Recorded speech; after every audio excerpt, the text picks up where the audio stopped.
Hello guys, welcome to my YouTube channel. My name is Harjeet Kaur. हम कर रहे हैं Indian economy by Ramesh Singh, जिसमें हमारा chapter number 11 which is Indian financial market चल रहा है। ऑलमोस्ट हमारा जो चैप्टर है ख़त्म हो चुका है। लास्ट का एक टॉपिक बचा है विच इज़ फाइनेंशियल रेगुलेशंस। तो लास्ट वाला ये टॉपिक करके आज हम इस चैप्टर को खत्म कर देंगे। बाकी के जो टॉपिक्स हैं, money market, unorganised, organised money market, mutual funds क्या होते हैं, कैपिटल मार्केट क्या होती है, प्रोजेक्ट फाइनेंसिंग क्या था, ये सब चीजें हम ऑलरेडी डिस्कस कर चुके हैं इस चैप्टर के अंदर। तो एक टॉपिक बचा है फाइनेंशियल रेगुलेशंस, वो आज हम खत्म कर देंगे और साथ ही साथ चैप्टर 11 भी खत्म हो जाएगा। तो शुरू करते हैं फाइनेंशियल रेगुलेशन से। इंडिया में जो फाइनेंशियल सेक्टर है उसको रेगुलेट करने के लिए मल्टीपल रेगुलेटरी आर्किटेक्चर बना हुआ है और इसका जो डिजाइन है बहुत ही कॉम्प्लेक्स है। मतलब बहुत सारी रेगुलेटरी बॉडीज है, कुछ क्वासी रेगुलेटरी बॉडीज है, कुछ नॉन रेगुलेटरी बॉडीज है। तो अलग अलग करके हम इन सबको समझने की कोशिश करेंगे। सबसे पहले देखते हैं हम रेगुलेटरी एजेंसीज। तो इंडिया में जो रेगुलेशन होती है वो प्रोडक्ट वाइज होती है, प्रोडक्ट वाइज रेगुलेटर्स है।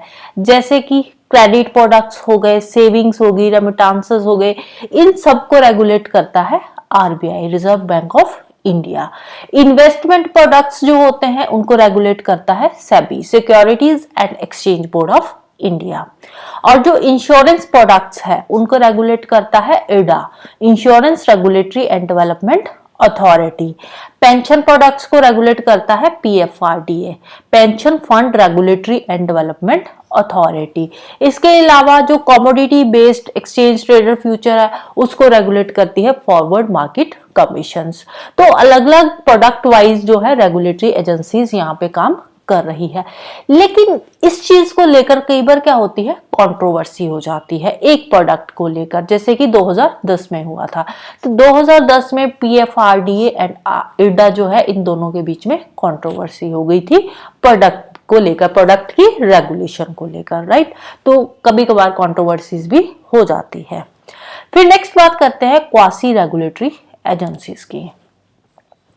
क्वासी रेगुलेटरी एजेंसीज बहुत सारी है, बहुत सारी गवर्नमेंट बॉडीज है जो क्वासी रेगुलेटरी फंक्शंस परफॉर्म करती है। जैसे कि नाबार्ड हो गया, national bank for agriculture and rural development, SIDBI हो गया, small industries development bank of India, और NHB, national housing bank.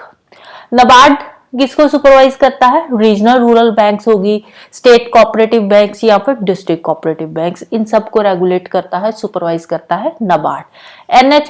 NHB regulate करता है हाउसिंग फाइनेंस कंपनीज को, और सिडबी रेगुलेट करता है स्टेट फाइनेंस कॉर्पोरेशंस को, राइट। नेक्स्ट चलते हैं सेंट्रल मिनिस्ट्रीज पे। अब ये जो जितनी भी रेगुलेटरी बॉडीज यहाँ पे काम कर रही है, सेबी हो गया, इडा हो गया, आरबीआई हो गया, सिडबी हो गया, जितनी भी है, यहाँ पब्लिक सेक्टर बैंक्स हो गए, तो इन सब को रिप्रेजेंट करता है central ministries, ministry of finance. मतलब कि ये जो जितनी भी रेगुलेटरी बॉडीज है, सेबी, इडा, आरबीआई, सिडबी, इन सब के जो बोर्ड्स होते हैं उन बोर्ड्स में एक रिप्रेजेंटेटिव होता है मिनिस्ट्री ऑफ फाइनेंस का, जो कि इनको रिप्रेजेंट करता है। मतलब जितनी भी ये रेगुलेटरी बॉडीज है, सिडबी की बात कर लो या फिर सेबी की बात कर लो या फिर आरबीआई की बात कर लो, तो जितनी भी ये रेगुलेटरी बॉडीज है, इडा हो गया, राइट, तो इडा हो गया, तो इन सब के ऊपर कौन बैठा है, इनका हेड कौन है, तो इनका हेड है मिनिस्ट्री ऑफ फाइनेंस। तो इन सब के बोर्ड में एक मेंबर होता है मिनिस्ट्री ऑफ फाइनेंस का, इसको जो रिप्रेजेंट करता है, राइट। नेक्स्ट बात करते हैं स्टेट गवर्नमेंट्स की। स्टेट गवर्नमेंट्स जो कोऑपरेटिव बैंक्स होती है उनको रेगुलेट करती है। स्टेट गवर्नमेंट्स जो भी रिस्पेक्टिव स्टेट की जो कोऑपरेटिव बैंक होगी उसको रिप्रेजेंट करेगा स्टेट गवर्नमेंट, उसको रेगुलेट कौन करेगा, स्टेट गवर्नमेंट रेगुलेट करेगी, राइट।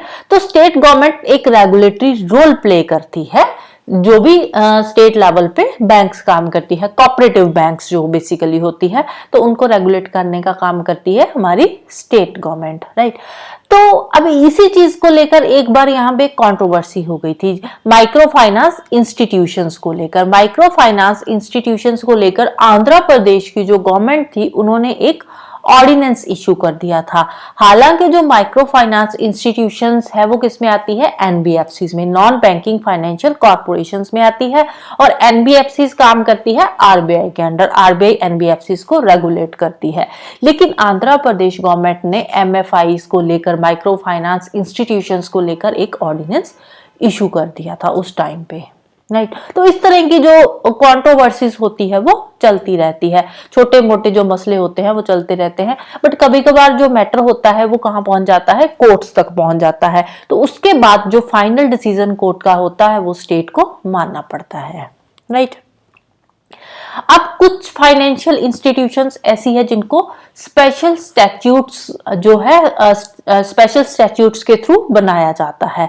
तो ऐसी जो फाइनेंशियल इंस्टीट्यूशंस होती है तो वो स्पेशल स्टैट्यूट्स के थ्रू बनती है, तो उनका एक स्पेशल स्टेटस होता है। जैसे कि एलआईसी हो गया, जीआईसी हो गया, या कुछ पब्लिक सेक्टर बैंक्स है, वो बनी है स्पेशल स्टैट्यूट्स के थ्रू, राइट। तो इनका एक स्पेशल स्टेटस होता है। पहले जो आईएफसीआई, यूटीआई, आईडीबीआई, ये भी स्पेशल स्टेटस के अंदर आती थी, स्पेशल स्टैट्यूट्स के थ्रू बनी हुई थी, बट बाद में इनको रिपील कर दिया गया था, राइट। फिर नेक्स्ट बात करते हैं एफएसडीसी की, फाइनेंशियल सेक्टर डेवलपमेंट काउंसिल की। फाइनेंशियल सेक्टर डेवलपमेंट काउंसिल क्या है, ये एक रेगुलेटरी आर्किटेक्चर है। और ये जो फाइनेंशियल सेक्टर डेवलपमेंट काउंसिल आई थी, ये किसको रिप्लेस करके आई थी, ये high level committee on capital markets, capital market पे जो हाई लेवल कमेटी थी उसको रिप्लेस करके बना था financial sector development council, FSDC, right. तो इसके जो चेयरमैन कौन होता है, इसका चेयरमैन होता है फाइनेंस मिनिस्टर, और ये एक परमानेंट सेक्रेटरीट बॉडी है, राइट। परमानेंट सेक्रेटरीट इसका एक होता है, और जो फाइनेंस मिनिस्टर होता है वो एफएसडीसी का चेयरमैन होता है। और ये जो काउंसिल है इसका काम क्या है, ये एजेंसी डिस्प्यूट्स को रिजॉल्व करने का काम करती है।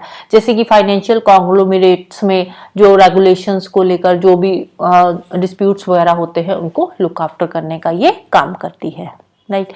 फिर एक आता है financial sector legislative reform commission, FSLRC, financial sector legislative reforms commission. इसको किसने सेटअप किया था, ये सेटअप किया गया था by justice BN Srikrishna. Justice BN Srikrishna जो थे इसके हेड थे, इनके द्वारा ये सेटअप किया गया था, ये इनके हेड थे।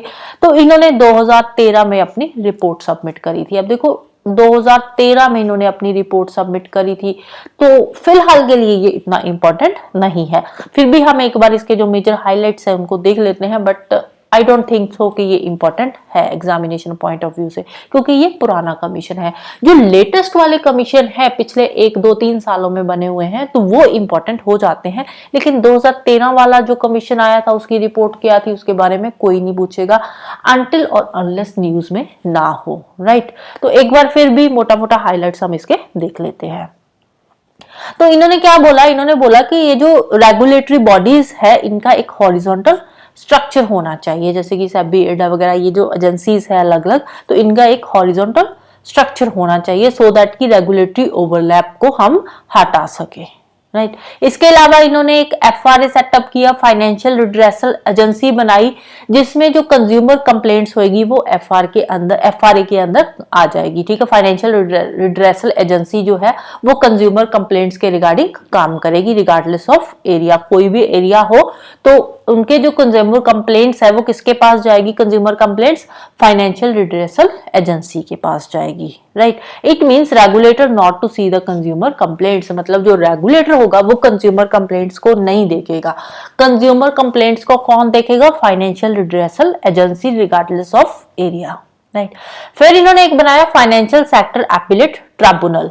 Financial sector appellate tribunal setup किया गया पूरे के पूरे फाइनेंशियल सेक्टर के अपील्स को सुनने के लिए। जो फाइनेंशियल सेक्टर की अपील्स है उनको कौन देखेगा, financial sector appellate tribunal, FSAT, financial sector appellate tribunal, right. तो इसके साथ ही हमारा चैप्टर नंबर 11 खत्म होता है।